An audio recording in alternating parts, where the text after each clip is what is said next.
Okay, absolute refractive index क्या होता है?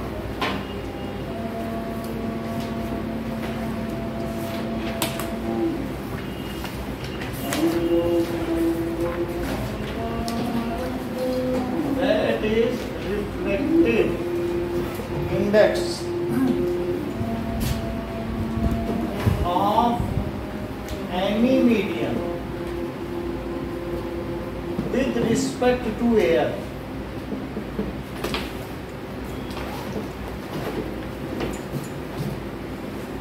is called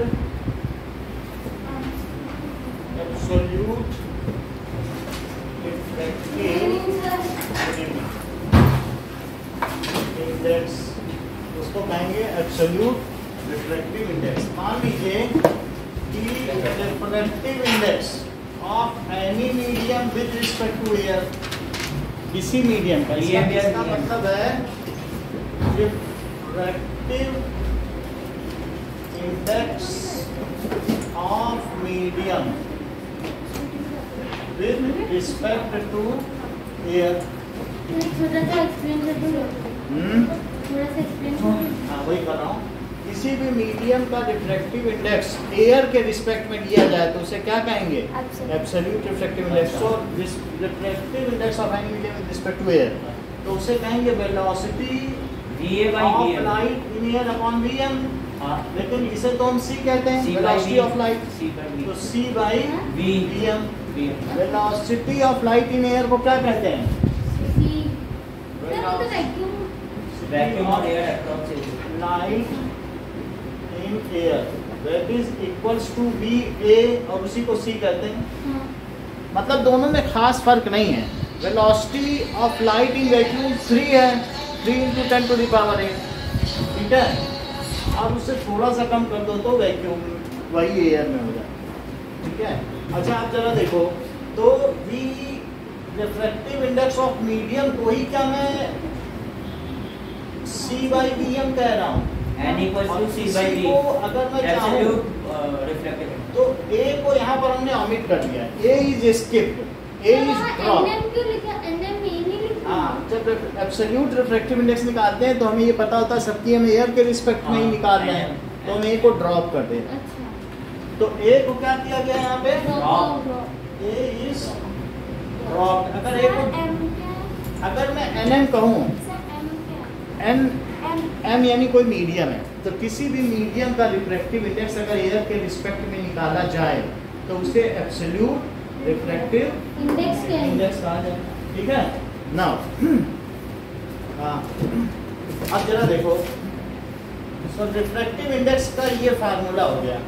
अगर मैं आपसे कहूँ, ये तो रिफ्रैक्टिव इंडेक्स का फार्मूला हो गया, रिपीट करिए, what does it mean by absolute refractive index?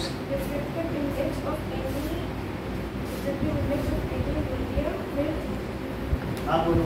Refractive index of any medium with respect to air is called absolute refractive इसका formula C by V is equals to NM। Sir बस n बोलेंगे ना हाँ, formula NM। में, तो उस medium का m बोलेंगे। NM। जैसे कि क्वेश्चन दिया गया है, इफ, ठीक है, speed of light, speed of light in water is 2.25 into 10 to the power 8 meter per second. In glass is 2 into 10 to the power 8 meter per second. इसमें then find absolute इसमें 2 दिए तो कैसे निकालेंगे? refractive एयर का तो दिया, air का नहीं दिया जाता है। refractive index of, तो एयर का तो सर 3 × 10 की पावर 8 होता है, वही देना है। तो सर 2 को कैसे एक साथ लिखें?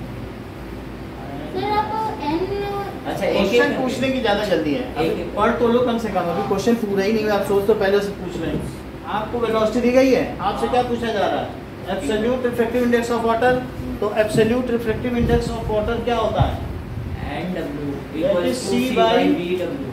तो ये चीज पूछी जा रही है, हाँ। Absolute refractive index of water सी कितना होता है 3 into 10 to the power 8 और वाटर की वेलोसिटी वाटर में 2.25 into 10 to the power बस रख दो आ जाएगा हाँ सर 2.25 इंटू हाँ बोलिए सर आप स्मॉल एन तो बड़ा ही होता है। स्मॉल एन के ये सफिक्स में लिखा जाएगा। कुछ लोग ऐसा करते हैं ना कि यहाँ सामने लिख देंगे जी डब्ल्यू, ऐसे नहीं लिखना है, बस वही है उतना बड़ा बस मतलब वो 4/3 छोटा जैसे पावर लिखते हैं तो वैसे नीचे 4/3 है, वास्तव में ये ईटा है। लिखा? हाँ जो ग्रीक लेटर है जैसे अल्फा बीटा गामा ईटा होता है, हाँ। एप्सिलॉन ये सब ग्रीक लेटर्स हैं, उनसे लिया गया है। तो हम फिर भी छोटा लिख रहे हैं, जैसे 11th में आपको ये लिखा होगा 11 में से ईटा हाँ सर ईटा, जैसे अल्फा बीटा गामा ईटा ठीक है, और इसके अलावा डेल्टा, फिर उस- डेल्टा का भी ये हाँ क्यों होता है? फिर इसके बाद ओम्ब्रिकॉन, मतलब अलग अलग इस ये जो लेटर्स हैं अल्फा बीटा गामा और डेल्टा डेल्टा, डेल्टा, समझ में आई बात कि नहीं? तो और जो पांचवा लेटर ही उसमें उन्हें ओम्ब्रिकॉन कहते हैं। तो उसी तरीके से अल्फा ये जो अल्फा फॉर्म आया है कोरोना का, फिर बीटा फॉर्म आया, फिर डेल्टा है हाँ, ओमिक्रॉन, डेल्टा। उसी तरीके से आता जाता है। सर 4/3 1.3 बार तो ये कितना आ गया 4.3 सर 10 की पावर क्यों काट रहे हैं? 300 और अपॉन 225 आया। हाँ अब इसे किससे कट करें 25 से, हाँ 25 हो गया 25 और 50 बचा और 25 9 गया तो 12/9 तो कितना हो गया 4/3 तो एब्सोल्यूट 1.3 रिफ्रैक्टिव बार इंडेक्स 1.33 है क्या आपकी बुक में 1.33 दिया है? सर, देखो सर। वाटर का absolute refractive index sir question sir यही दिया है सही है? हाँ। सर क्वेश्चन समझ में और एयर का क्वेश्चन 1.3 एब्सोल्यूट रिफ्रैक्टिव इंडेक्स क्या होता है? किसी भी मीडियम का refractive index with respect to air होता है।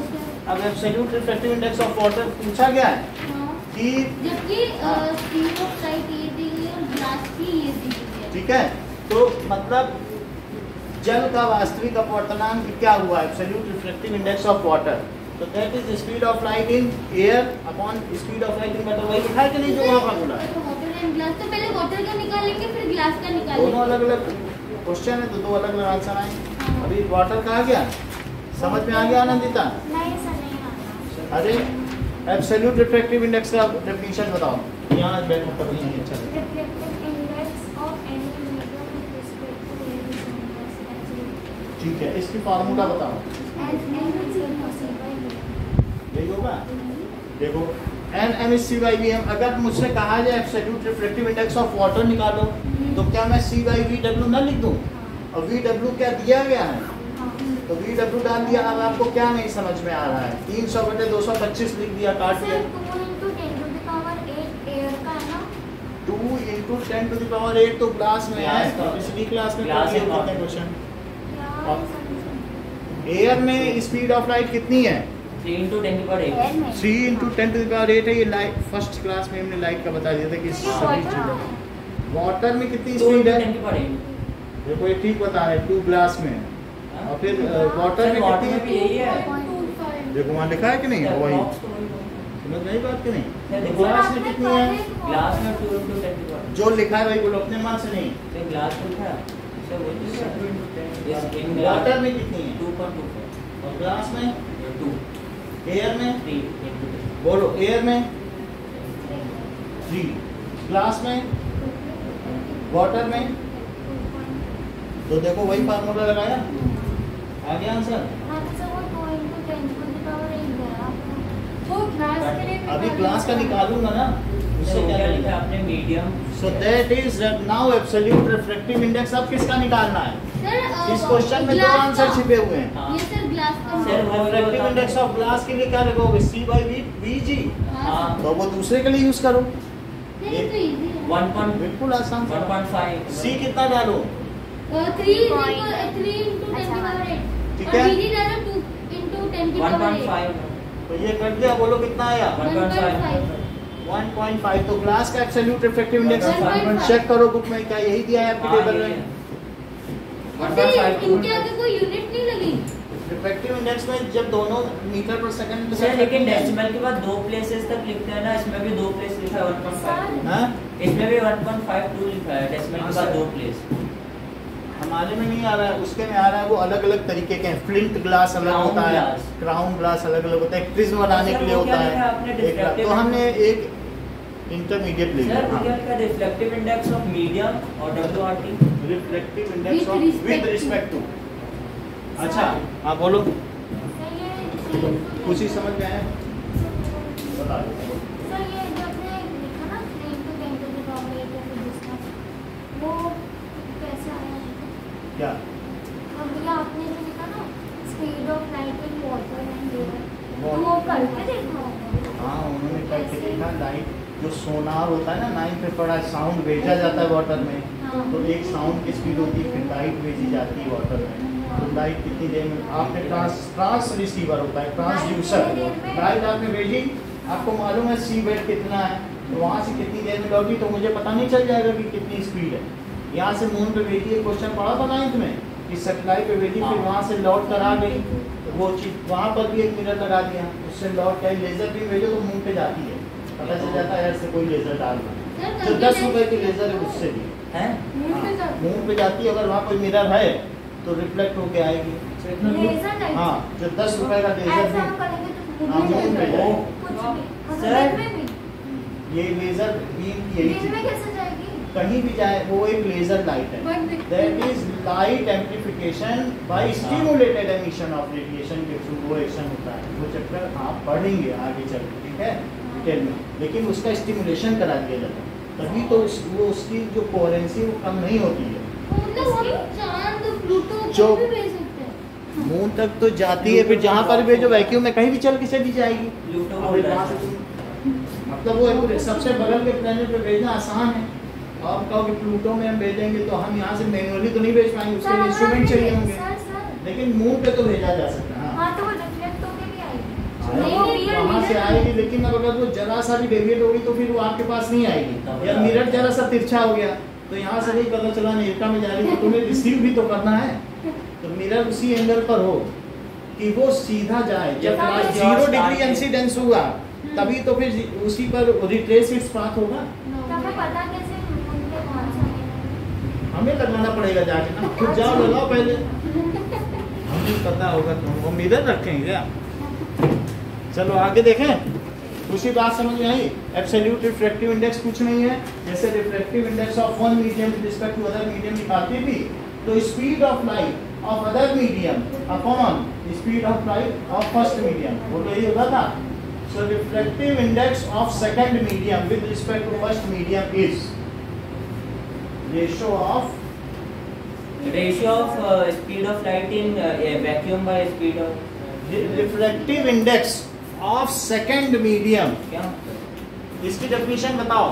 Refractive index of second medium with respect to first medium is, समझ में आ गई बात की नहीं? हाँ हाँ ओके, हाँ। सो रिफ्रैक्टिव V1 by V2। ये बात समझ आ गई? तो अब आपको ये चीज पता चल गई है। अब आगे देखो, इन टेक्स्ट क्वेश्चंस देखिए। फॉर्मूला देखो, लेट नहीं आया करो। अब लेट आने के बाद फिर जो पहले आए उनके 3 बार तो बता चुके हैं, आप कितनी लेट है? हाँ मना करो। Reflective index of any medium, reflective index of any medium with respect to, अगर एयर निकालते हो तो उसी को कह देंगे कि ये एब्सोल्यूट रिफ्लेक्टिव इंडेक्स, यानी एयर से उस मीडियम में लाइट डालो। ग्लास है, एयर से डालो, वाटर है, एयर से डालो, तो यानी विद रिस्पेक्ट टू एयर अगर हम निकालें कोई भी मीडियम है तो उसका रिफ्लेक्टिव इंडेक्स किसके रिस्पेक्ट में निकालें? एयर के रिस्पेक्ट में। फार्मूला वही है, N2 बात मत करो। Reflective index of any medium with respect to air, so velocity of light in air upon velocity of light in medium, any medium। वो बात समझ में आ गई? लेकिन एयर में लाइट क्या होती है? c की वैल्यू क्या होती है? हमेशा 10⁸ मीटर पर सेकंड। फिर जो भी मीडियम होगा, अब वो मीडियम है तरह तरह के हैं, जैसे वाटर या ग्लास, ये वेलोसिटी नहीं चेंज होती है, और सर N और रिफ्लेक्टिव V इंडेक्स भी नहीं चेंज होता है, एब्सोल्यूट रिफ्लेक्टिव इंडेक्स। तो बोलो इसका फार्मूला क्या हो गया? NMA तो C by VM लिख दिया। अब इसका AR भी ड्रॉप हो गया। तो इससे पता चलता है कि ये इसका एब्सोल्यूट रिफ्रैक्टिव इंडेक्स है। इससे पता चलेगा कि एयर के रिस्पेक्ट में ही निकाला गया होगा। और सर N और V अगर जब एक ही दिया है तो इसका मतलब उसने किसके रिस्पेक्ट में निकाला होगा? Air और कभी एब्सोल्यूट रिफ्रैक्टिव लिखा नहीं हो और M लिखा हो तो हम कभी भी फाइंड आउट कर सकते हैं। और उसी का चार्ट दिया रूप में देखो, वो पेज निकालो कौन सा है, 175 पेज निकालो। तो और सर इसमें चार्ट समझ में आ गया आपको? सर अब जरा देखो, नहीं आया सर। आएगा सर, अभी सर। समझ आएगा। सर ये दोनों इनवर्सली प्रोपोर्शनल होते हैं ना, N और V? क्या N और V इनवर्सली प्रोपोर्शनल होते हैं ना? N और V का मतलब क्या है? सर मतलब रिफ्लेक्टिव इंडेक्स और वेलोसिटी ऑफ एनी मीडियम यानी अगर मान लो वेलोसिटी किसी मीडियम में कम होगी हाँ तो उस मीडियम का रिफ्रैक्टिव हाँ, इंडेक्स ज्यादा ज्यादा होगा। जैसे होगा। डायमंड में बहुत कम वेलोसिटी हो गई हाँ। तो उसका रिफ्रैक्टिव इंडेक्स ज्यादा। क्या हो जाएगा? ज्यादा। ज्यादा हो जाएगा। अब जरा देखो, find refractive index of air with respect to vacuum. Question क्या पूछा गया? Find one refractive index of air with respect to vacuum. तो refractive index of air with respect to vacuum क्या होगा? क्या velocity of light in vacuum, जिसे C कहोगे, सीधा C है ना? Velocity of light in vacuum और upon velocity of light in air. अच्छा, किसी को मालूम है velocity of light in vacuum कितनी है? 10⁸ और ये क्या 2.997 है? बोलो, क्या इसको डिवाइड करोगे तो 1.003 आ जाएगा? 1.0029। बोलो, उसमें क्या लिखा है? 29 पहला वाला। समझ में आ गई बात अब आपको? 003 लिखा है, लेकिन वो हाँ। Approximated value. समझ में आ गई बात? तो जब रिफ्रैक्टिव इंडेक्स ऑफ एयर कहा जाए तो ये ऐसे निकालेंगे। देखो कैसे किया। ये सारे वैक्यूम के साथ।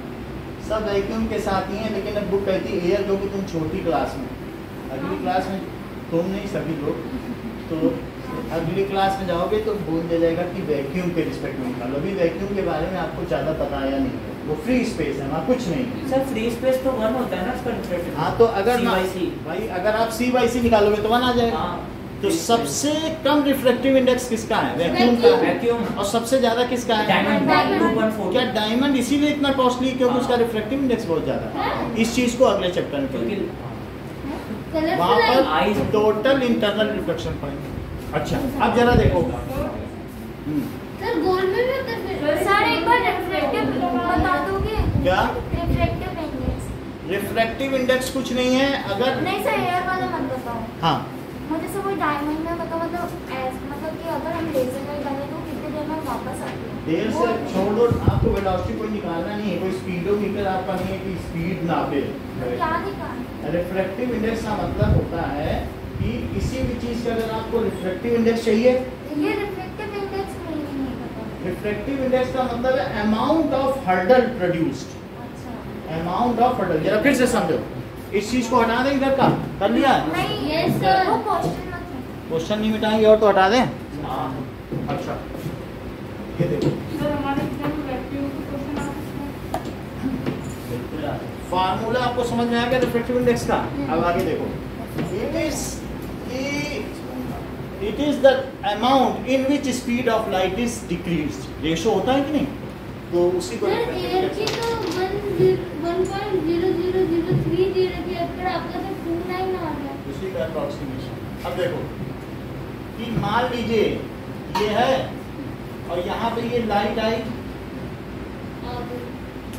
और इस पर परपेंडिकुलर डाला गया, इतना बड़ा नॉर्मल। ये समझ में आया? ये क्या है? ये कौन सा क्वेश्चन ये है? आई है और ये R1 है। ये कौन सा क्वेश्चन है? अभी देख लो, सब क्वेश्चन नहीं है। अच्छा ये ऐसे कर दिया। अब यहाँ पर मैंने एक ऐसे परपेंडिकुलर डाल दिया, तो यहाँ पे भी क्या डाल दिया? नॉर्मल। अरे इतना बड़ा नॉर्मल। समझ में आया? जिसमें इसको इसको इक्वल, ये जो चीजें हैं ना हमारे पास, यानी ये आई हो गया तो ये क्या हो गया? आर हो गया। रिफ्रैक्टिव इंडेक्स हमेशा क्या होता है? रिफ्रैक्टिव इंडेक्स एक ग्लास है और ये क्या है? एयर। सो अगर मैं कहूँ refractive index of glass with respect to air में निकाल रहा हूँ, हाँ, तो तो C इसका by मतलब है, यहाँ जरा देखो, ये एक परपेंडिकुलर है, ये क्या चीज है, और ये क्या है? हाइपोटेनियस। तो अगर मैं कहूँ ये परपेंडिकुलर P1 है और ये क्या है? हाइपोटेनियस, यानी जो P1 बाई हाइपोटेनियस, ये P है और बाई हाइपोटेनियस और डिवाइडेड बाई, ये भी परपेंडिकुलर लग रहा है आपको? हाँ। तो ये P2 और बाई ये क्या है? तो P2 by H2।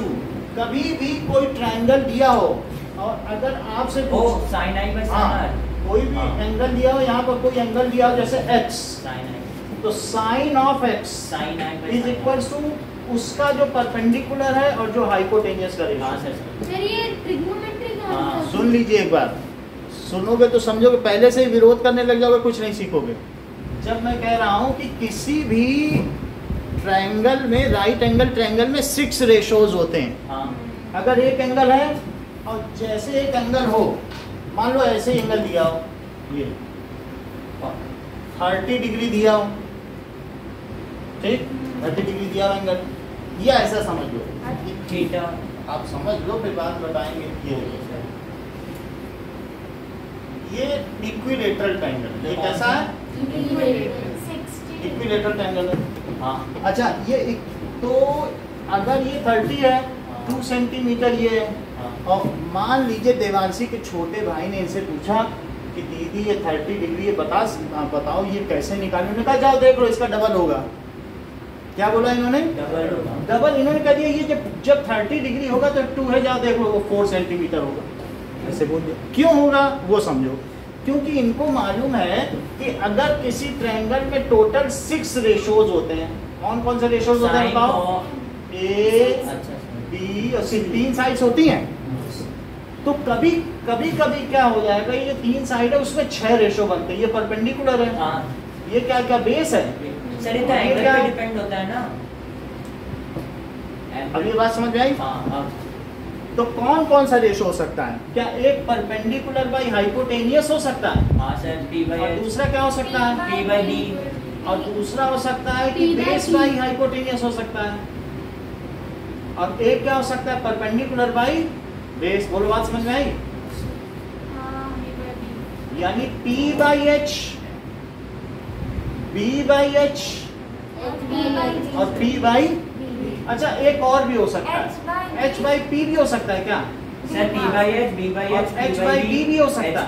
H P और ये क्या हो सकता है? P B। B by P भी हो सकता है। हाँ। टोटल 6 रेशो हैं। Sin cos tan cos H। समझ में आई बात आपको? यानी मेरा कहने का मतलब है there are total 6 ratio. Sin अगर यहाँ x है और मैं लिख दूं कि मुझे sin x चाहिए, P by H। मतलब मैं इनसे पूछूं कि मुझे sin 30 बता दो, तो देख लो, sin का मतलब है परपेंडिकुलर बाई हाइपोटेन्यूज। हाँ। और सर वो cosec है ना? समझ आई बात की नहीं? परपेंडिकुलर। तो मैं इनसे पूछूंगा देवांशी से मुझे sin 30 की वैल्यू बताओ, तो ये कहेंगे sin कुछ नहीं है। जब 30 डिग्री हो हाँ। तो परपेंडिकुलर और हाइपोटेनियस का जो रेशो है वही sin है। साइन कुछ नहीं है। साइन का मतलब है कि जब 30 डिग्री एंगल दिया हो तो परपेंडिकुलर और हाइपोटेनियस का जो रेशो होता है वही क्या होता है? साइन होता है। तो इन्होंने कहा कभी भी कोई भी एंगल हो, तो बताओ यहाँ परपेंडिकुलर और हाइपोटेनियस का क्या रेशो है? 2/4 है, तो क्या 1/2 आ गया? बोलो, बात समझ में आ गई? इन्होंने ये बात कहाँ से पता की? इन्होंने कहा कि हमने इक्विलेटरल ट्रायंगल में देखा है, मान लो ये 2x है और ये क्या है? 2x है, और परपेंडिकुलर डाल दिया जाए तो बोलो क्या ये दोनों ट्रायंगल कॉन्ग्रुएंट होंगे? हाँ। तो फिर इन्होंने कहा फिर ये दोनों x हो जाएंगे, क्योंकि परपेंडिकुलर डाला तो आधा आधा हो जाए। अच्छा, ये एंगल कितना है टोटल? 60। तो इसका आधा कितना हुआ? 30। अब मैंने इनसे पूछ लिया कि बोलो sin 30 बता दो, तो इन्होंने कहा सुनो, sin 30 हमने इनसे पूछा कि sin 30 मुझे बता दो, तो इन्होंने कहा जहां खड़े हो वो बेस है। हाँ। जहाँ खड़े हो वो इसके क्या सामने वाला है? perpendicular है। ये बेस है, जहाँ खड़े हो वो क्या हो गया बताओ? Base base. उसके सामने क्या है? perpendicular और ये हाइपोटेन्यूज। मैंने कहा कि कुछ हाँ। ना करो, जो जिस एंगल पे तुम खड़े हो उसके जहाँ सामने। खड़े हो हाँ। उसके सामने परपेंडिकुलर बाई बेस कर दो। करो जरा। x/2x 2x तो इन्होंने 1/2 निकाल दिया। 1/2 वो तो बात समझ आई। हाँ। फिर हमने कहा नहीं नहीं, हमें तो 30 नहीं चाहिए था, गलती से हमने पूछ लिया, हमें 60 चाहिए था, 60 साइन 60। हमने इनसे क्या पूछा? sin 60 तो इन्होंने कहा ठीक है कोई बात नहीं, ये आप बेस 60 हो खड़े हो तो अब ये बेस हो गया, बेस हो गया, वो हाइट परपेंडिकुलर हो गया। परपेंडिकुलर ये हो गया। हाँ। अब लेकिन ये परपेंडिकुलर तो इसकी वैल्यू चाहिए, तो इसके लिए फिर पाइथागोरस थ्योरम चाहिए। भाई ऐसे तो नहीं निकाला जा सकता। तो क्या इसका स्क्वायर और इसका स्क्वायर इज इक्वल टू इसका b square? Square plus b square मेरा कहने का मतलब है कि अगर मैं x स्क्वायर कर दूं और क्या करूं, ये क्या दिया y, तो x square plus y square क्या हो गया बोलो? क्या 2x का स्क्वायर? देख लो। तो अब बताओ y स्क्वायर कितना हुआ? सर पाइथागोरस थ्योरम तो ये थोड़ी ना 4x square minus x square equals to 3x square. Sorry देख लो। सर पाइथागोरस कोई बात नहीं, अब ना भी हो तभी हम लगा रहे हैं। मतलब परपेंडिकुलर का स्क्वायर और बेस का square is equal to hypotenuse का स्क्वायर, तो हमने लगा दिया परपेंडिकुलर का स्क्वायर और प्लस बेस का स्क्वायर हाइपोटेन्यूज। बोलो यहाँ तक एग्री करते हो? बोलो y इतना हुआ, हां तो y कितना हुआ बताओ? Root 3x square. क्या x बाहर आ जाएगा? x रूट 3 हो गया। तो मैं इसकी जगह क्या लिख दूं y की जगह? x रूट 3x बोलो x रूट 3। समझ में आ गए? सर आपने x रूट 3 वो के y साथ स्क्वायर है ना। जैसे 3 into x और जो चीज जोड़े में होती है क्या वो स्क्वायर के बाहर आ जाती है हेराउस फार्मूले से? हां तो वो चीज उसमें भी तो जोड़े में होती अच्छा, थी। तो वो स्क्वायर हट जाता है। अब मान लो 3 into x है हाँ और स्क्वायर रूट में x बाहर आ गया। सर x की पावर है ना स्क्वायर। एक बार एक और एक बात ये देखो। समझ आई बात की नहीं? जैसे कोई भी चीज स्क्वायर में है तो 2 into 2 अंदर है, 3 into 3 जो जो जोड़े में निकालते जाओगा। सही है? बोलो समझ में आ गई बात? स्क्वायर रूट में ठीक है। अब जरा देखो कोई जैसे रूट 36 है जिसे ना आता हो 6 तो वो कहते 2 into 2 into 3 into 3 है, कहते 2 भी जोड़े में 3 भी जोड़े में, तो 2 भी बाहर निकाले 3 भी, तो क्या वो सही है? सही है। अब जरा देखो, तो जिसने इनसे साइन 60 पूछा तो बोलो शिवम ये क्या बताने वाली है? ये बताने वाले अगर आप 60 पे छोड़ो तो तो ये बेस हो गया। ये बेस हो गया। परपेंडिकुलर सर वो जो 90 डिग्री बना है ना बीच वाली लाइन वो कितना है? वो है y is equal to x by root। तो y अपॉन 2x हुआ कि नहीं?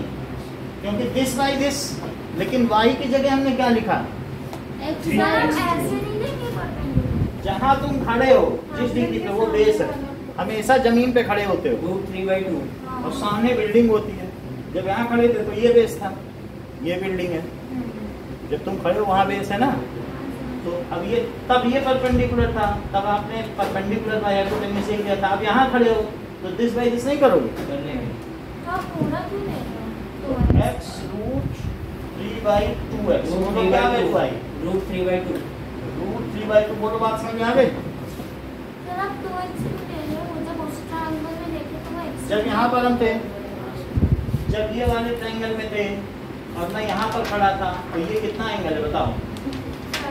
30 डिग्री है। बात ना करिए, ये 30 डिग्री, ये कितना है? ये बेस हो गया x सर। रूट 3 है, ये x है और ये कितना है?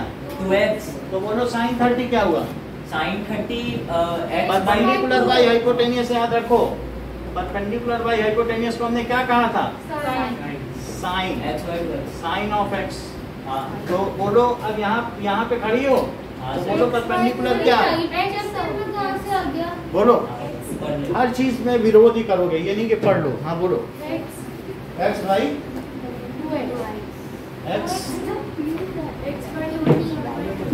x by ये नहीं बोलेंगे कि हमको लॉ ऑफ रिफ्लेक्शन समझा दो सर, उसमें साइन आ रहा है। अब कह रहे सर साइन क्यों आया है? जाओ साइंटिस्ट से मिलो जाके, हमसे क्या पूछ रहे? ये बोलो सर लॉ ऑफ रिफ्लेक्शन छोड़ ही दो।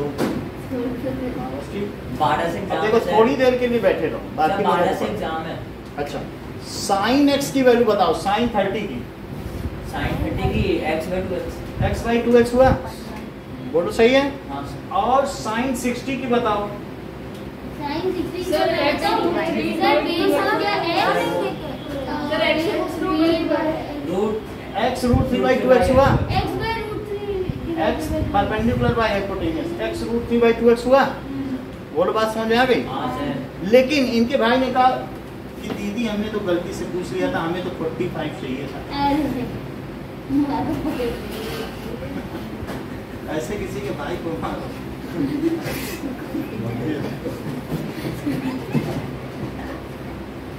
ये x है, ये x है, अगर 45 चाहिए तो क्या ये भी 45 नहीं होगा? होगा। और ये x है, ये x है, तो बोलो ये हाइपोटेनियस कितना हो जाएगा? क्या x square plus x square equal to h square? Sir ये आप खुद से ले बोलो। हाँ ये एक आइडियल ट्रायंगल ले रहे हैं, जब दो एंगल 45 हो तो क्या उनके आमने सामने की भुजाएं बराबर नहीं है? Isosceles isosceles. तो फिर x ले लिया, एक्सेस ले लिया अब इसे मैं h ले लूं तो पाइथागोरस लगा दो, हाँ बोलो। सर कैसे समझ में नहीं आया? टू हमें 45 डिग्री का निकालना है, तो बोलो जब एक एंगल 45 है तो क्या दूसरा एंगल 45 नहीं होगा? Yes, sir. क्योंकि टोटल 180 होना चाहिए, हाँ सर। 90 हो या 90 हो। अच्छा बोलो ये 2x स्क्वायर हो गया, yes sir equals to h तो बोलो h कितना हुआ? 2x 2x स्क्वायर, तो अंदर से कुछ बाहर निकलेगा? x निकलेगा सर X तो root x root 2 equals to यहाँ पे क्या लिख दूं? x root two. x root 2। Prachi मुझे साइन 45 की वैल्यू बताओ। साइन सर मैं बताऊं x by x perpendicular by hypotenuse perpendicular by, hypotenuse तो कितना आ गया? 1 by root two. 1 by root बोलो बात समझ आ गई? 2 कितनी बात समझ आ गई? हाँ। अब ये पूछ रही हैं, ये सब तो हम लोगों ने फर्जी ज्ञान हासिल किया है, इस सब का कोई कीमत नहीं। अब माही की बात आती है, इन्होंने सबसे पहला जो क्वेश्चन किया था उस पर आप लोगों का ध्यान गया होगा कि इन्होंने कहा था कि ये जो रिफ्रैक्टिव इंडेक्स है ये कांस्टेंट क्यों होता है? हाँ स्नेल्स लॉ। देखो। sin i by sin r यहाँ पर इसलिए हमने ये बनाया, जब तक मीडियम से यानी अगर जो रिफ्रैक्टिव इंडेक्स है तो यहाँ पर मैं अगर आपसे कहूँ कि साइन आई by sin और r by sin r Sin r. equals to constant।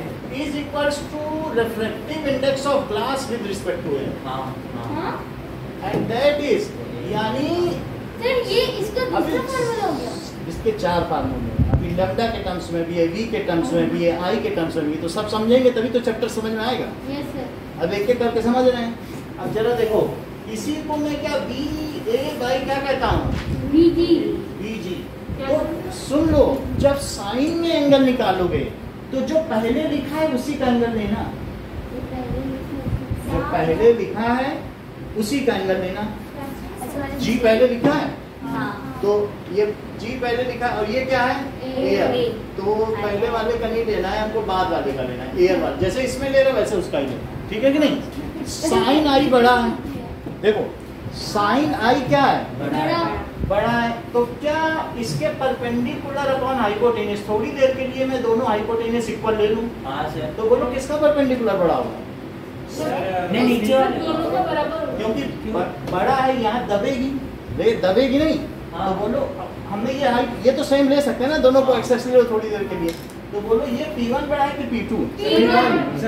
P1 बड़ा है कि नहीं? हाँ। तो इस तरीके से ये P1 है और ये P2 है, अल्टीमेटली वेलोसिटी में जो डिफरेंस आता है उसी के आधार पर ही आता है। इसका प्रूफ आपको आगे दिखाया जाएगा 11th में, जैसे मैंने आपको 1/v + 1/u = 1/f का स्किप कर दिया, लास्ट ईयर तक हम दिखाते रहे, जैसे इसका भी प्रूफ हम स्किप कर रहे हैं, अब ये सारे बाद में फिर पढ़ाएंगे तब बताओ, ठीक है कि नहीं? तो अब जरा देखो, रिफ्रैक्टिव इंडेक्स ये किसका लॉ है? Snell's law. Snell's law. अच्छा मुझे बताओ, refractive index of glass with respect to air क्या कांस्टेंट है? और यदि है तो उसकी वैल्यू क्या है? क्या सर? रिफ्रैक्टिव इंडेक्स ग्लास का रिफ्रैक्टिव इंडेक्स एयर के रिस्पेक्ट में कितना होता है? और नहीं आता तो 1.5 देख लो बुक में, राउंड ग्लास है, फ्लिंट ग्लास है, 1.5 होता है कि नहीं? एक में 1.52 लिखा है कि नहीं? तो बोलो अगर कांस्टेंट ना होता तो क्या बुक में दिया होता? नहीं। सर हमने उधर भी करके दिखाया राउंड ग्लास तो बोलो रिफ्रैक्टिव इंडेक्स कांस्टेंट है, तो क्या रिफ्रैक्टिव इंडेक्स कांस्टेंट है तो क्या sine I by sine R भी कांस्टेंट? हाँ जब तक मीडियम चेंज नहीं होगा। क्योंकि वेलोसिटी, हाँ यार देखो ना, वेलोसिटी कम हुई तभी तो दबा। कोई चीज क्यों दबी? Because there is a decrease in velocity. बात समझ में आई? ये क्यों हुआ वो मैं बता रहा हूँ। सर मीडियम के चेंज, मीडियम के चेंज होने से क्या चेंज हुआ? वेलोसिटी। अभी देखो जरा, सर ग्राउंड ग्लास क्या होता है? देखो एक से प्रिज्म बनता है, एक डिस्पर्सन करता है, एक रिफ्लेक्शन करता है। तो क्राउन ग्लास से प्रिज्म बनाया जाता है। अब देखो इस चीज को बता दें कि कुछ लिखना है इसमें से। सर एक इस तरफ का हाथ में लिखना है लिख लो, फिर मैं अच्छी चीज है स्नेल्स लॉ, आपको लॉ ऑफ रिफ्लेक्शन बताऊं। यस सर सर, लिखना फिर ये बता दो। इसको जगह लिखना है, आप इसको ही रहने दो बस। आप देख लो, ये सब हटा देना, ये क्वेश्चन सर ये है। तो होता है। हाँ सर जो तो आपने साइन है सर वो बताओ उसको क्या लिखना है? ये देखो, ये भी हटा दें। हाँ नहीं, हाँ तो अच्छा, आपको लिखना है कि पी पाकिस्तान भूखा प्यासा। अरे सर सर, मुझे मैं सर टेक्निक बताऊं? पता है। सर मैं एक बताऊं? पंडित पंडित बद्री प्रसाद हरर बोले। हरर बोले। अच्छा पी बाई एच क्या है? कॉस नहीं, sign sign sign. Badri Prasad Haryani वो सब पंडित बद्री प्रसाद हरी हरी बोल। सोना चांदी तोल, SCT, ये sin सही है। थीटा cos थीटा और हाँ। tan थीटा, ये देखो, कॉसेक कॉसेक ये कॉस हुआ और ये क्या हुआ? tan theta. टैन। कॉस, हाँ टेन। जरा इसे लिखो, कॉसेक सेक पंडित बद्री प्रसाद हर बोले बहुत सारे याद है क्या? प्रसाद हर बोल। हरी हरी बोल।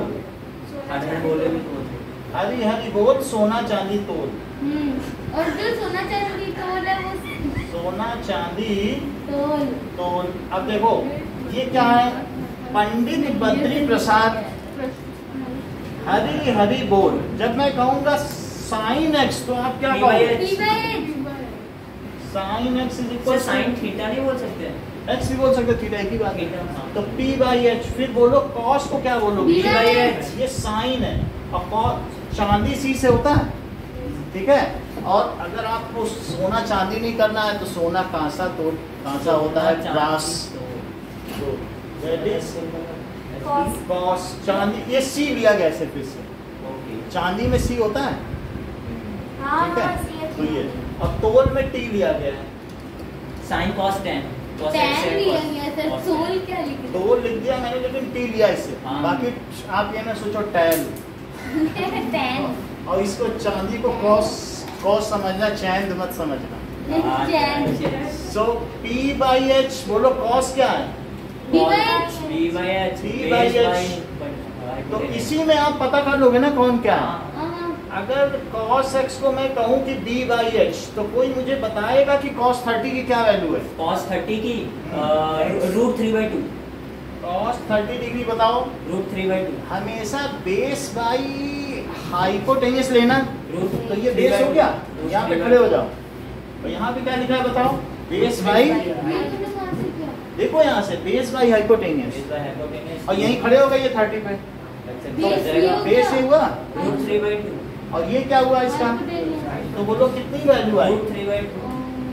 बोलो। अच्छा x कट गया तो रूट 3। हाँ आया कि नहीं? अच्छा कोई अगर आपसे पूछे tan की, तो शिवम आप खुद भी कर सकते मैं बताऊं? अब बताओ। P by मैं वहाँ खड़ा हूँ 30 पे खड़े हो जाओ। x divided by P by H ना, Sir, x root 3 by divide 2।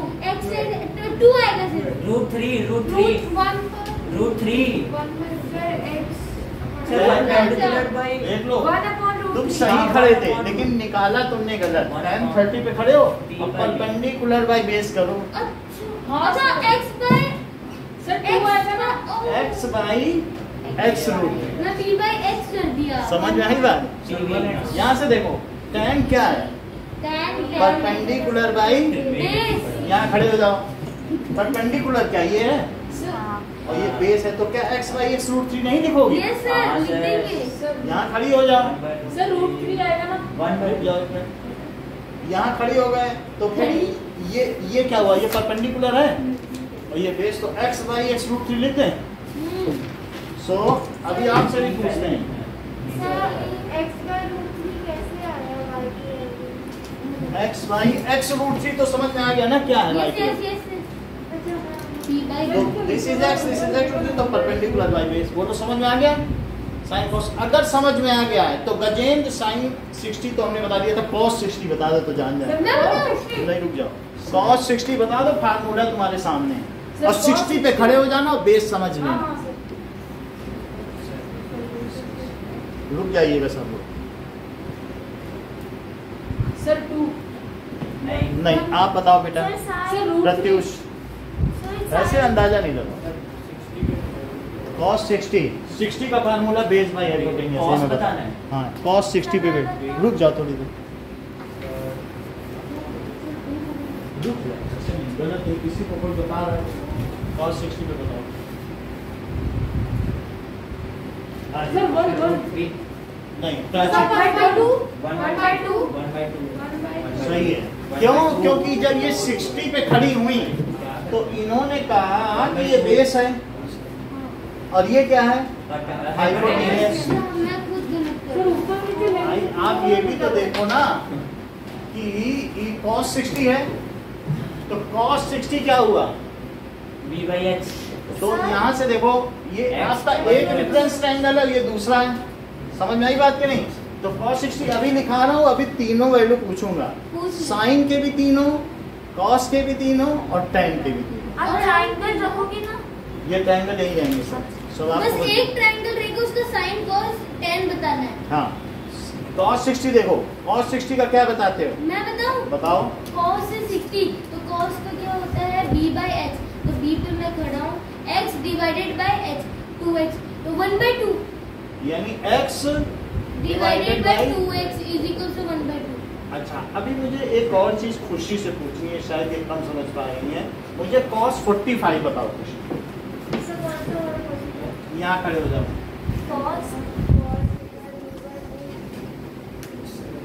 Sir मैं बताऊं? रुक जाओ आप इससे इसके बाद 10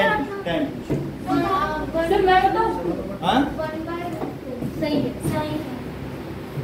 गलत बता रही हैं। x रूट 2 है ना? हमको नहीं पता, आप मुझे 1/√2 बताया। हाँ सही तो बोला सर। यानी 45 में यहाँ खड़ी हो गई ना, सही बताया। ये मत दिया करो। सही। अच्छा tan 30 अब माही बोलो।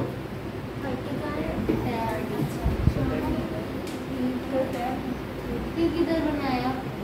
x रूट, इसी में देखो यहीं 30 यहीं 60 है, वहीं खड़े हो तो वो जाओ। वाला देखना है ना? 30 में खड़ी हो जाओ, बताओ tan ये 30 वाला नीचे ना ट्रायंगल, नीचे कहाँ? अरे नहीं समझो, 1/3 इसी को तो इसी की रेप्लिका ये है tan 30 1/3 अरे मैंने बोलना है tan 30 1/3 कैसे किससे क्या डिवाइड किया? x root x by x x root 3 that is cosec sec नहीं करा। अभी करा। देवांशी आज से मेरा तो इन्होंने ही बोल दिया, तुमसे वापस पूछो। चलो देवांशी tan 60 फिर एक अभी बहुत सारे हैं।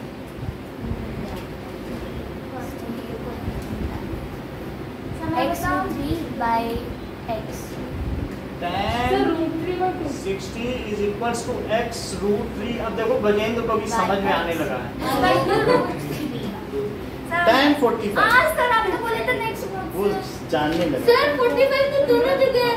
सर क्या बताना है? tan 45 सर अरे 45 सर दोनों ऐसे नहीं होगा। आप बोलो, बताने दो। नीचे पे खड़े हो या ऊपर वाले पे खड़े हो? बोलो सर मैं बोलूं X x by 1 आएगा ना, आंसर है। 1 तेरा perpendicular by height perpendicular by है कि नहीं? हां सो x by x हुआ, सही है। अच्छा इतनी बात समझ में आ गई, आगे बढ़े। आगे सर जो साइन का उल्टा है वो कॉसेक है। साइन का उल्टा क्या है? और cosec कॉसेक कॉसेक x का क्या h formula? by b h by p h by p है उल्टा, हाइपोटेनियस अपॉन परपेंडिकुलर। अच्छा अब माही मुझे बता दो कॉसेक 30 डिग्री की वैल्यू। मैं बताऊं अभी सबसे हम पूछ लेंगे कॉसेक। 30 ना हाँ 2x by x root 3। अच्छा अब शिवम आप बताओ। मैं बताऊं कोसेक h by p है और 30 का बताना है ना सर। अब रुक जाओ। 2x divided by by x is equals to x 2 बचा. That is 2x by x. That is hypotenuse by perpendicular. Sir h by p.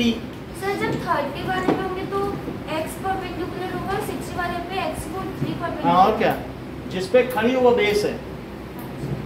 अच्छा तो एक मैं प्रतिज्ञा से पूछूं, cosec 60 बताओ प्रतिज्ञा.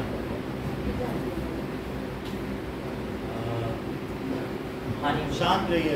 हाँ सर मैं बोलूं? नहीं, cosec 60 पे खड़ी हो गई. अब cosec पे फार्मूला लगाओ. cosec का क्या है? अभी बेटा रुको, तभी सब लोग सीखेंगे, नहीं तो सीख नहीं पाएंगे. cosec 60 करो और h by p लगाओ. h by p. हाँ? हाँ, बेटा. Sir 2 by 2.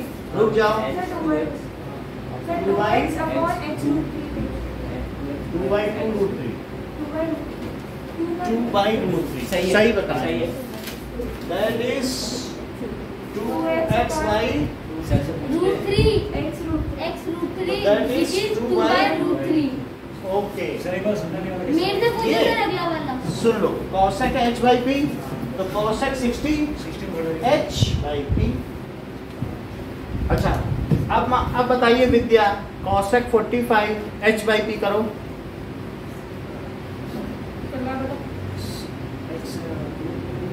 Sir x by root 2x.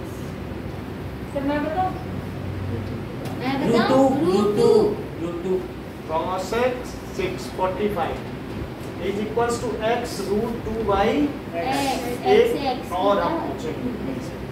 बहुत अच्छा बता दिए. अब बेटा बताओ sec का. sec 30 बता दो. हाँ ये एक दो बता दो तो मुझे पता चले. यहीं से देखो ना, h by b सर उल्टा मैं बताऊं? h by b कर दो. तो क्या बताया हमने? सर बेस 30 पर होगा ना. sec 30 के. हाँ बोलो. 2x बोलो 2x. सर मैं बताऊं? Sir 2 1x. सर मैं बताऊं? सर को पूछ लेंगे. तो आंसर क्या है? सर को सर मैं बताऊं? सर मैं शिव. सर मैं root 3. Sir 2 by root 3. Sir 2 by root 3 sir 2 by 2 root by 3. root 3. 30 पे खड़े, यहाँ खड़े हो. अच्छा 30 पे मैं 60 पे और बेस लेना और है. h by root 3. बेस. हाँ 2 by रूट 3. तो 2x और by रूट 2 रूट 3. तो कितना हुआ बोलो. 2. अच्छा. एक्स लगाना भूल गए नीचे. Sir x. हाँ, ये कर दिया. Sir Now that is sec. Sir वो x आगे है. 60. यहाँ नहीं देता. sec 60 बताओ. सर रूट से नीचे आगे है. सर रुक जाओ. x 2x upon x. 2x upon. तो ये 2 हो गया. ये बात समझ में आ और गई. कांस्टेंट. अब इसके बाद Cos. cot. cot. cot. फिर ओके. गजेंद्र cot 30 बताओ. सर फिर यहाँ cot cos 30. हाँ.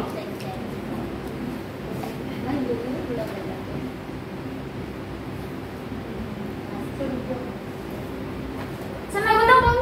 तनिष्का बताओ. cot 30 बताओ. सर रूट 3 रुक जाओ. cot 30 है बेस बाई परपेंडिकुलर. तो अब 30 पे खड़ी हो और बेस सर, देखो. 1 by root base 3. By sir perpendicular. Root 3. Sir मैं सही भी बता बताऊं? दोगे. हम ये नहीं कर रहे, इनको बताएंगे. हाँ. तो 30 पे खड़ी हो जाओ और बेस बाई परपेंडिकुलर करो.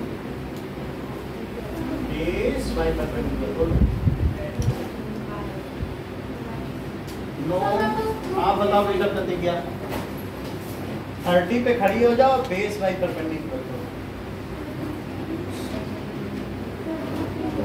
सही बोल रही. सो रूट 3 एक और पूछेंगे कंफर्म करने के लिए.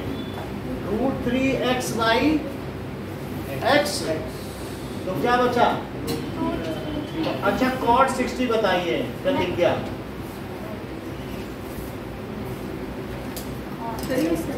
रुक जाओ. हाँ है यहाँ पर ट्रिग्नोमेट्री. मैथ में भी है, साइंस में भी है. सर मैं ट्रिग्नोमेट्री का स्टार्टिंग में बी बाई पी कर रही हो ना, तो करो 60 पे खड़े होके बेस बाई परपेंडिकुलर करो।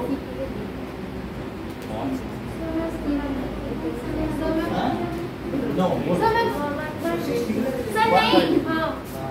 देखो 60 पे खड़े हो गया बेस सर पूरा नहीं लेंगे 1/√3 क्या सर 2x पूरा नहीं लेंगे क्या? पूरा कहाँ लोगी, एक राइट ट्रायंगल ही तो लोगी, उधर भी लोगी तो वही पड़ेगा।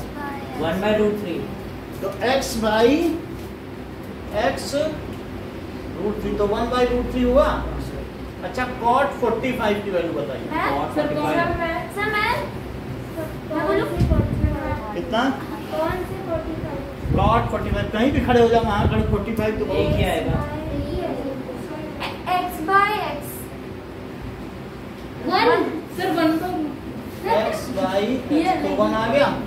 अच्छा अब इसको आप नोट करना चाहो, नहीं तो यही हम फिल कराएंगे।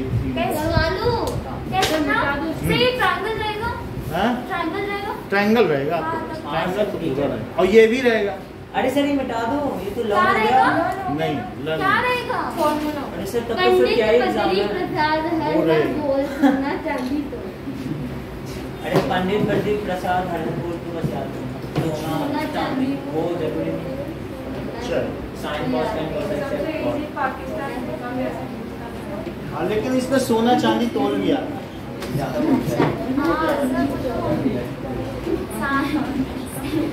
सर आपने कौन सा बताया था? पाकिस्तान भूखा प्यासा हिंदुस्तान हरा भरा। क्या क्या क्या क्या? पाकिस्तान भूखा प्यासा हिंदुस्तान हरा भरा। पाकिस्तान आगे भूखा प्यासा भूखा प्यासा। हरा भरा हो गया। ये तो बी है। हिंदुस्तान कब से आता है? हिंदुस्तान हरा हिंदुस्तान हरा भरा, पाकिस्तान भूखा प्यासा। पब्लिकली बोले हैं? सर हमने ट्रायंगल में निकाला मैंने दो ही Cos, थी। sec, sec, पंडित प्रदीप प्रसाद हरनपुर। हाँ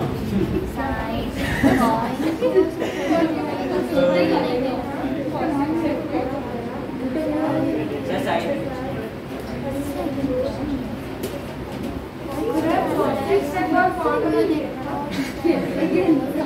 that is इसका उल्टा फिर इसका उल्टा।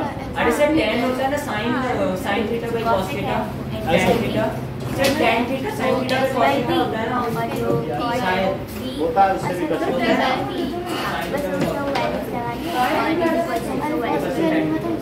चल डियर सर चलिए सर लेकिन पता है अभी तो खत्म करेंगे और वैसे पेपर हाँ जैसे 4 days का ओके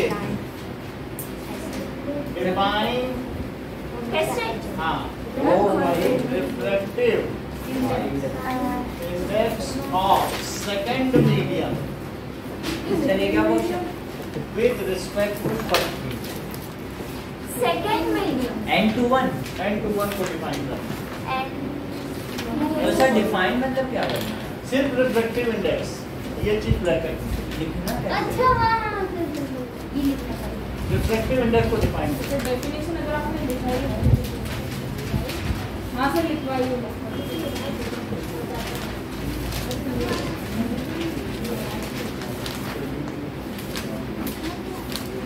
अरे सर लिखते कैसे सर करना है समझ नहीं आ एब्सोल्यूट रहा। रिफ्लेक्टिव इंडेक्स को डिफाइन करना ना सब बस उसकी डेफिनेशन लिख देनी है ये क्या लिखा ऑप्टिकली रेयर सर सिर्फ डेफिनेशन ही लिखनी है ना इंडेक्स की फिर कुछ फॉर्मूला नहीं लिखना इस पे तो लिखना पड़ेगा, इनको तो फार्मूला लिखना पड़ता है। सर पहले का एक बार बता सर पहले का क्या सर n12 सर हम दोनों में फॉर्मूला भी लिखना है सर पहले का एक बार फॉर्मूला बता दो पीछे मत की जो क्लास होगी, पिछली क्लास का भी पढ़ाओ सर, हम तो रिवाइज ही नहीं करते हैं हमारी तो आपने रिफ्रेक्शन तो पूरा पढ़ा ना, रिफ्रेशमेंट में पूरा मौजूद रहे हो ना। मैं आपके समझ लीजिए सर इसका फॉर्मूला भी रखा है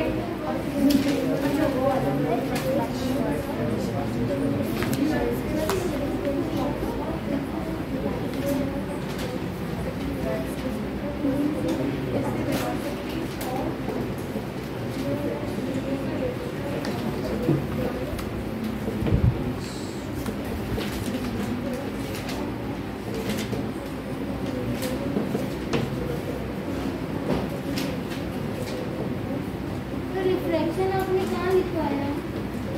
27 तारीख को निकला। कौन सी तारीख? 27।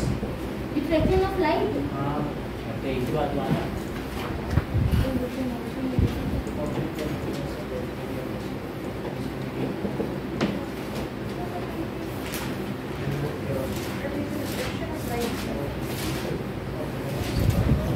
सर इतने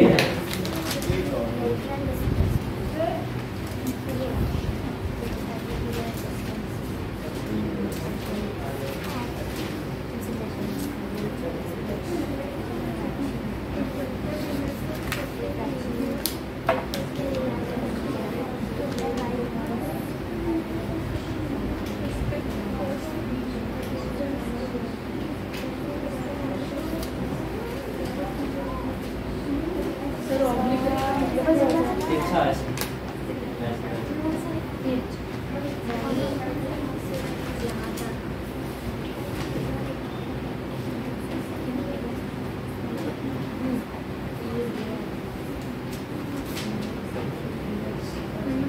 देखो फिफ्थ क्वेश्चन में बता देता हूँ। इंटेक्स क्वेश्चन देखो जरा। 176 इंटेक्स का 176 निकालो। फिर हाँ, सर हो जाएगा। सुनो पहला क्वेश्चन देखो। पहले में पूछा गया है कि अगर वो डेंसर मीडियम में जाती है रेयर से तो लाइट नॉर्मल की ओर बेंट होगी कि अवे टुवर्ड्स नॉर्मल। पढ़ो जरा सवाल। क्या किया है? When light moves from rarer to denser medium, हाँ। so where it will bend? Towards First second question देखिए क्या भी आप कर लेंगी। So सर कौन सा क्वेश्चन बता रहे in हैं? text देखो फर्स्ट बताया। फर्स्ट बता दिया। क्या था? आप बता रहे हैं। क्वेश्चन पढ़िए क्वेश्चन। बस और बाइक का Why when it moves from optically rarer medium to optically denser medium, then it moves towards normal because its speed slows down. क्यों ऐसा होता है? क्योंकि उसकी स्पीड सर ये लिखना होगा because its speed slow down. उसी वजह से होता है। वो हमने पहले दिन आपको बता दिया था, फिर से बता देंगे एक बार अगर आप भूल गए कि कैसे स्लो होने पे कैसे तो बेंड। सर पहले कंसेप्ट क्या लिखेंगे? ठीक है क्यों? बिकॉज ये क्या हो रहा है when it moves from optically rarer, optically word जरूर लगा, अच्छा। optically rarer to optically denser medium, its speed slows down so it bends towards normal। हम दिखाएंगे लेकिन पहले आपसे लिखवाना चाहते हैं। समझ में आई बात कि नहीं? सबके आंसर हम दिखाएंगे, आप ध्यान से सुनो करो। Second question, speed slows down so it bends towards. Second question, second का क्या रिफ्रैक्टिव इंडेक्स दिया ग्लास का? पढ़ो जरा। हाँ सर बस फॉर्मूला लगाना और उसकी इक्वल में यस फॉर्मूला लगाना है, वीजी निकालना है। बोलो लगा लोगे? नहीं सर क्या VA तो दिया VGA बताओ NGA क्या होता है? VA by VG। VA by VA by VG है, दिया गया और C by VG C दिया, हाँ 3 VG निकाल लोगी। NG दिया है 1.5। बोलो फार्मूला समझ में आ गया? भाई आपको NG दिया है, NGA क्या होता है? C by VG होता है या by VA by VG? बोलो ये दिया यही तो निकालना है। हाँ उसके ट्रांसपोज सर पहले में क्या निकालना है? रिफ्लेक्टिव इंडेक्स ऑफ वाटर मतलब क्या निकालना है? NWA। ये तो अभी आज कराया है ना आपको। NWA निकालना है ना? NW एब्सोल्यूट रिफ्रैक्टिव इंडेक्स, तो C by VW हाँ। और NG क्या होता है? C by VG। ठीक है कि नहीं? अच्छा अब देखो थर्ड क्वेश्चन, कौन से मीडियम की हाईएस्ट ऑप्टिकल डेंसिटी है और कौन से मीडियम की लोवेस्ट ऑप्टिकल? लोएस्ट वैक्यूम की और हाईएस्ट डायरेक्ट। लिख लोगे? 9.3 तो दे। वैक्यूम की लिखना लोवेस्ट, डायमंड के 2.42 एयर की मत लिखना। किसकी ऑप्टिकल डेंसिटी लोवेस्ट है और किसकी हाईएस्ट है? यही है। अगला देखो सही है, थर्ड है। थर्ड है। थर्ड में किस मीडियम की, दैट इज फ्री स्पेस, यानी अगर फ्री स्पेस है दैट इज वैक्यूम। सर हाँ सर एक बार सेकंड देखो ये थर्ड कह रहे हैं सर विच मीडियम, एक्चुअली यहाँ वर्ड मीडियम आ गया सर जिसमें सबसे डेंसर और क्या तो था? मैं इस चीज को देख लेता सर हूँ। वैक्यूम क्या है? सर वाटर ही सबसे ज्यादा है और डेंसर एक बार थोड़ा सा सॉल्व करके देख लो इतना क्वेश्चन है कि सर आप कह रहे हैं वैक्यूम की बता रहे हैं कि लोएस्ट ऑप्टिकल डेंसिटी है, हाँ। लेकिन वो तो मीडियम है ही नहीं, वो तो फ्री स्पेस है। गजेंद्र ने पूछा फ्री स्पेस तो इन्होंने कहा सर जब क्वेश्चन में मीडियम कहा गया सर है, ये फोर्थ क्वेश्चन हार्ड है। बात सही कि नहीं? सर सच में हाँ अभी पूछा ना कि मीडियम तो आप दे रहे हो, आप हमें फ्री स्पेस की बता रहे हो, तो हम देख लें इसको। नहीं देख के कर लेना। तो ये नहीं, ये डायमंड है। ये ऐसे है। ऐसे ऐसे।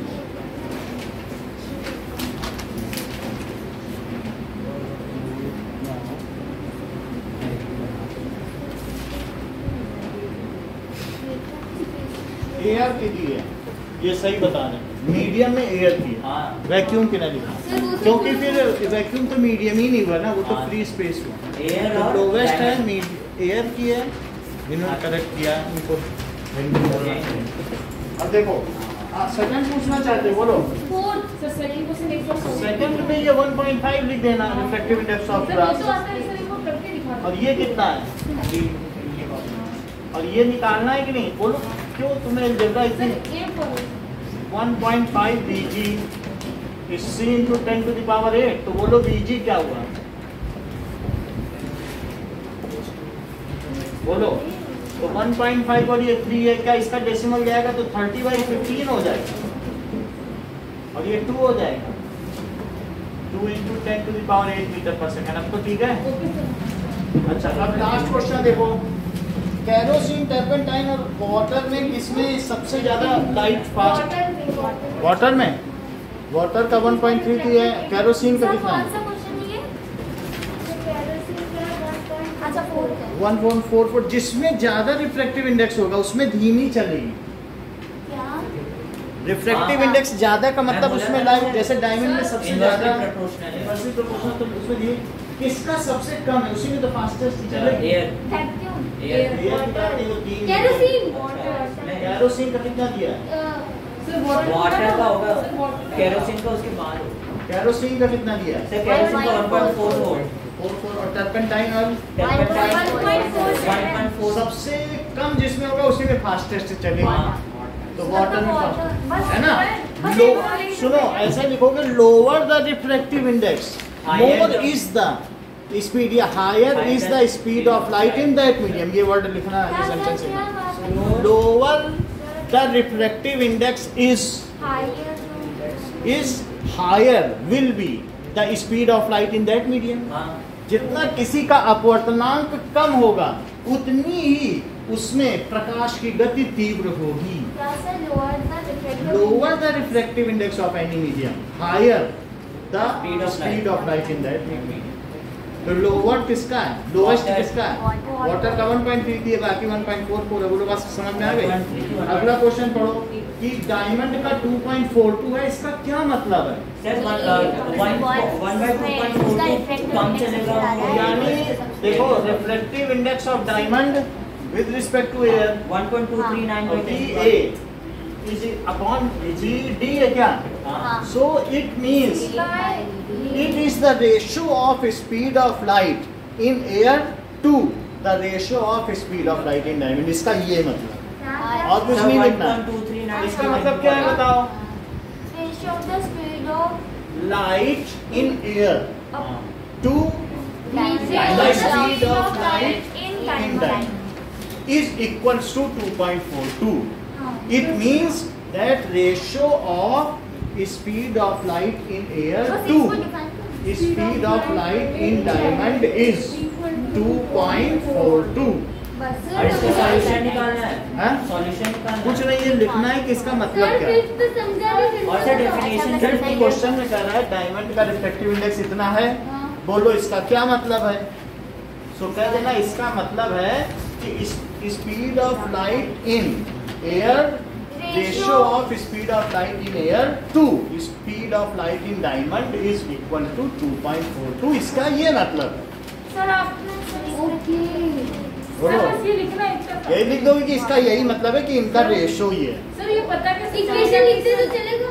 इक्वेशन नहीं लिखना है, स्टेटमेंट लिखना है। ये sir ratio of speed of light in air to speed of light in diamond is is equal to 2.42। इसका ये बस इतनी ही लाइन लिखनी। सर फोर्थ वन में आपने जो स्टेटमेंट बताया वो lower lower the value of refractive index higher, या आप ये भी लिख सकती है लोवेस्ट, क्योंकि 3 मीडियम दे रहा है। Lowest the refractive index, highest will be the speed of light in that medium. As water has, भाई वो पूछा किसमें हाईएस्ट होगी, वो सुपरलेटिव डिग्री है, तो कह दो as water has the lowest refractive index among 3। Water की है ना लोवेस्ट 1.3, इतना ज्यादा लिखना पड़ेगा। अब आप देख लें वाटर की इतनी है 1.33 है, so the speed of light is highest in that. और फिर केरोसिन का भी, किसी केरोसिन का ना लिखो, वाटर पे लिखो ना।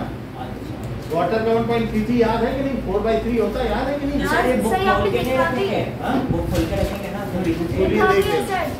ठीक है, okay now I am, table चलेगा, आएंगे। पहले हाँ देख सकते हो।